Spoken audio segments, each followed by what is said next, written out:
அனைவருக்கும் வணக்கம். இன்று தமிழ்நாடு விவசாயிகள் தொழிலாளர் கட்சி சார்பாகவும் அகில இந்திய ஃபார்வர்ட் பிளாக் கட்சி சார்பாகவும் தமிழக கட்டட தொழிலாளர் மத்திய சங்கத்தின் ஒரு ஒரு பகுதியாக இன்றைக்கு சிவானந்தா காலனி வார்டு எண் 68 வந்து பூர்ணிமான்ற ஒரு பெண்ணுக்கு தலையில் மின்கம்பம், அதாவது மின்விளக்கு தலையில் விழுந்து அடிபட்டிருக்கிறதா நாங்கள் எல்லாரும் கேள்விப்பட்டு இந்த இடத்துக்கு வந்தபோது இந்த பொதுமக்களோட பேசிகிட்டு இருக்கும்போது இந்த பகுதியில் நிறைய பிரச்சனை இருக்கிறத பற்றி தெரியப்படுத்தியிருந்தாங்க.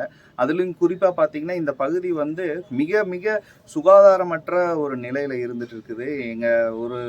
இந்த பகுதியில் வந்து ஒரு சில இடங்களில் கால் மூடி வைக்க முடியாத அளவுக்கு அவ்வளோ ஒரு அசுத்தமான நிலையில் இருந்துட்டு இருக்கு.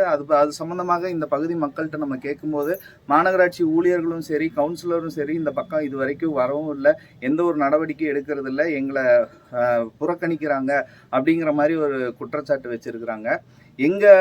எங்களோட மனநிலையில எழுந்த ஒரு கேள்வி என்னன்னா, கோயம்புத்தூர் மாநகராட்சி மத்திய மண்டலத்துக்கு உட்பட்ட இந்த பகுதி இப்படி அனாமத்தா விட்டுருக்காங்க. இதே மாதிரி தான் கோயம்புத்தூர் மாநகராட்சி மத்திய மண்டலத்துக்கு உட்பட்ட ரேஸ்கோஸு இல்லை ஆர்எஸ்புரம் இந்த மாதிரியான பகுதிகளையும் இதே மாதிரி விட்டுருவாங்களா?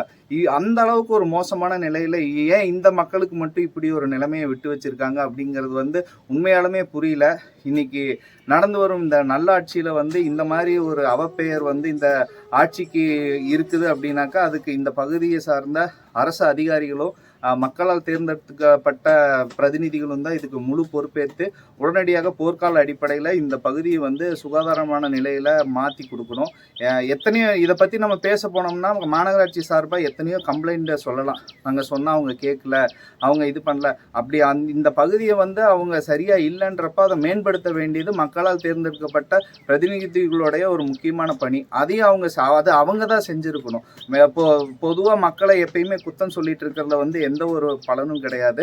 மேலும் இந்த மின்கம்பம் வந்து கடந்த 6 மாதங்களுக்கு மேலாக துருப்பிடிச்சுக்கிட்டே வருது. எப்போ வேணாலும் குழந்தைங்க தலையில விழுகலாம், வயசானவங்க தலையில விழுகலாம் அப்படின்னு சொல்லி இந்த பொதுமக்கள் வந்து பலமுறை வந்து இந்த ஏரியா கவுன்சிலர்கிட்ட வந்து புகார் அளிச்சிருக்கிறாங்க. அது சம்பந்தமா எந்த ஒரு நடவடிக்கை எடுக்காதனால இன்னைக்கு இவ்வளோ பெரிய ஒரு அசம்பாவிதம் நடந்திருக்கு. அது சம்பந்தமா இன்னைக்கு நாங்கள் அடுத்த கட்டமாக காவல்துறையில புகார் அளிக்க இருக்கிறோம்.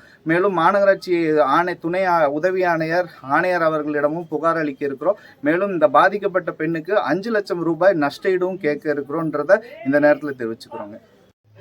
எங்கள் ஏரியா சிவானந்த காலனிங்க. என் பேர் பூர்ணிமாங்க.